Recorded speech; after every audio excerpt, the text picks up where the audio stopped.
जय श्री कृष्णा, जय श्री विष्णु। आपका हमारे चैनल पावर ऑफ भक्ति पर स्वागत है। आप सभी को पुरुषोत्तम मास में आने वाली एकादशी की बहुत सारी शुभकामनाएं। भगवान श्री कृष्ण का प्रिय मास है पुरुषोत्तम मास और उसमें आती है पद्मिनी एकादशी। पद्मिनी एकादशी बहुत ही मंगल और पवित्र एकादशी है। ये एक ऐसी एकादशी है जिस पर भगवान श्री कृष्ण की शुद्ध भक्तिमय सेवा प्राप्त कर सकते हैं और मनुष्य आध्यात्म के मार्ग पर चलकर उच्च लक्ष्य को प्राप्त कर सकता है। तो चलिए आज हम इस उपलक्ष्य में एक पौराणिक कथा का श्रवण करते हैं। यह कथा भगवान श्री कृष्ण ने युधिष्ठिर को सुनाई थी। प्राचीन समय में माहिष्मती नगरी में एक प्रतापी राजा राज्य करते थे। उनका नाम था कृतवीर्य। वे धर्मात्मा, दानी और प्रजा का पालन करने वाले राजा थे। उनके राज्य में चारों ओर सुख शांति थी, लेकिन राजा का जीवन दुखों से घिरा हुआ था। राजा के अनेक रानियां थीं, लेकिन उनके कोई संतान नहीं थी।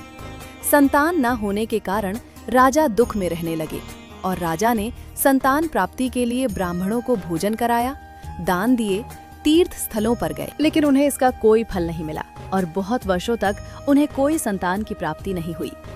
इसलिए राजा बहुत चिंतित रहने लगे। उनकी रानियों में एक रानी अत्यंत पतिव्रता, धर्मपरायण और भगवान विष्णु की भक्त थी, जिनका नाम था रानी पद्मिनी।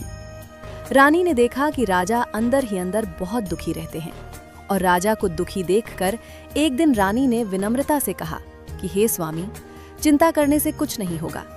हमें ऐसा कोई उपाय करना होगा जिसे भगवान प्रसन्न होकर हमें संतान का सुख दे। रानी के ऐसा कहने पर राजा ने निश्चय किया कि वह राजपाट छोड़कर वन में जाकर तपस्या करेंगे। फिर तपस्या करने के लिए वन में जाने लगे तो रानी ने कहा कि मैं यहाँ महलों में रहकर क्या करूंगी, मैं भी आपके साथ ही चलूंगी। और राजा और रानी दोनों वन में तपस्या करने के लिए चले गए और वन में दोनों ने कठोर तप करना प्रारंभ कर दिया और वर्षों बीत गए। राजा का शरीर अत्यंत दुर्बल हो गया, किंतु फिर भी उन्हें कोई वरदान नहीं मिला। रानी पद्मिनी अपने पति की हालत देखकर अत्यंत दुखी हुई और उन्होंने सोचा कि कोई महान ऋषि से इसका उपाय पूछना चाहिए। और रानी पद्मिनी ऋषि की तलाश में वन में भटकने लग गई और वन में भटकते हुए उनकी मुलाकात महान पतिव्रता माता अनुसुईया से हुई।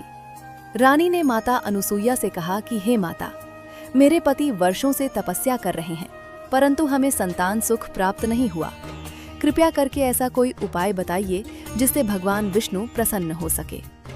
माता अनुसुईया ने कहा कि हे पुत्री, पुरुषोत्तम मास की शुक्ल पक्ष के एकादशी का व्रत अत्यंत दुर्लभ और चमत्कारी है। जो स्त्री पुरुष पूरी श्रद्धा से अधिक मास की शुक्ल पक्ष की एकादशी का व्रत करते हैं, उनकी सभी मनोकामनाएं पूर्ण होती है। माता अनुसुईया ने रानी पद्मिनी को संपूर्ण व्रत की विधि बताई और कुछ समय बाद अधिक मास आया और अधिक मास में आने वाली शुक्ल पक्ष की एकादशी को रानी ने विधि पूर्वक व्रत किया। उन्होंने सुबह प्रातः स्नान किया, स्वस्थ वस्त्र धारण किए, भगवान विष्णु की पूजा अर्चना की, दीपक जलाया और भगवान विष्णु को धूप, पुष्प, तुलसी और नैवेद्य अर्पित किया और पूरे दिन निराहार रहकर भगवान विष्णु की पूजा अर्चना की, उनका पाठ किया।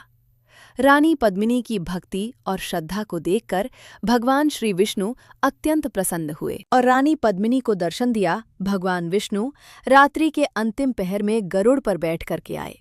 चारों तरफ प्रकाश ही प्रकाश था और देवता भगवान विष्णु पर फूल बरसा रहे थे और भगवान विष्णु ने रानी पद्मिनी से कहा कि हे देवी, मैं तुम्हारी भक्ति से प्रसन्न हुआ, तुम्हें जो भी चाहिए वो मुझसे मांग लो।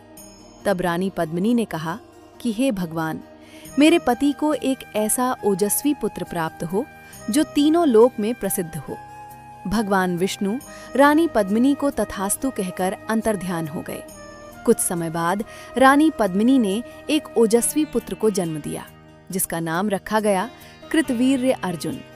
रानी पद्मिनी का पुत्र इतना महान था और इतना बलशाली था कि रावण भी उससे पराजित हो गया था।